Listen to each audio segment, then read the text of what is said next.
Michel a pris la sienne il y a une vingtaine d'années. Cet ancien dentiste est âgé de 90 ans.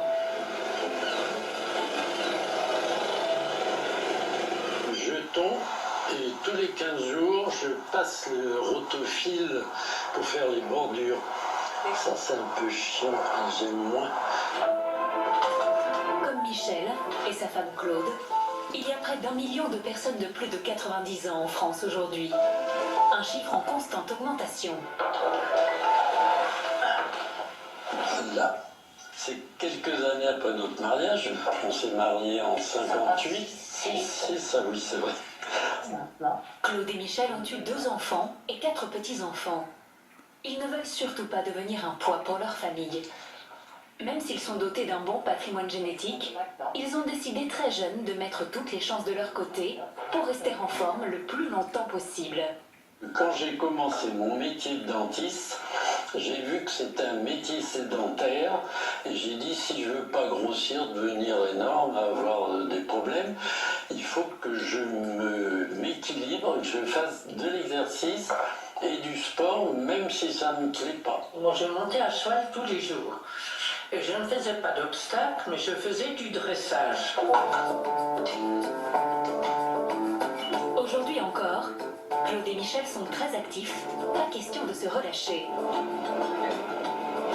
3 fois par semaine, ils se rendent à la piscine de leur commune. Ils sont les doyens de leur cours d'aquagym. Allez, en piste, c'est parti.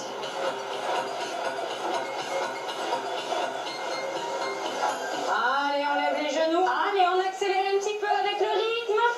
Et on remonte genou poitrine. Et devant. Michel, il est vraiment très en forme, donc du coup on lui apporte tout ce qu'on peut pour qu'il reste en forme et au niveau de la mobilité. Et comme notamment là, la petite série qu'on vient de faire, il aime bien être un peu secoué, on fait un petit effort quand ils sont là pour les secouer un petit peu plus, quoi. Allez, on prend les frites, exactement, Claude, on prend les frites. Je me sens bien, je me sens euphorique, la musique, le mouvement, l'harmonie des gestes. Du sport, une alimentation saine et équilibrée, Claude et Michel le savent, ces 2 fondamentaux aident à bien vieillir. Tout comme avoir une vie sociale et une famille sur laquelle compter. Les 2 nonagénaires se sont donc installés près de leur fille, Anne. Bonjour, ma chérie. Bonjour, papa. Elle est kinésithérapeute et s'occupe régulièrement de ses vieux parents. Ça me tiraille un petit peu là. Ça faut faire attention au niveau des mouvements sur les épaules, etc. Vous les auriez imaginé en maison de retraite? Jamais. On ne vous aurait jamais mis dans une maison, ça c'est sûr. J'ai des tas de choses à faire et j'ai des tas d'idées en tête. Mais avons-nous toujours le choix? Aujourd'hui, avec le vieillissement de la population, la question se pose pour chacun d'entre nous. Que vais-je faire de mes parents une fois qu'ils ne pourront plus rester seuls chez eux? Souhaitons que ça dure le plus longtemps possible.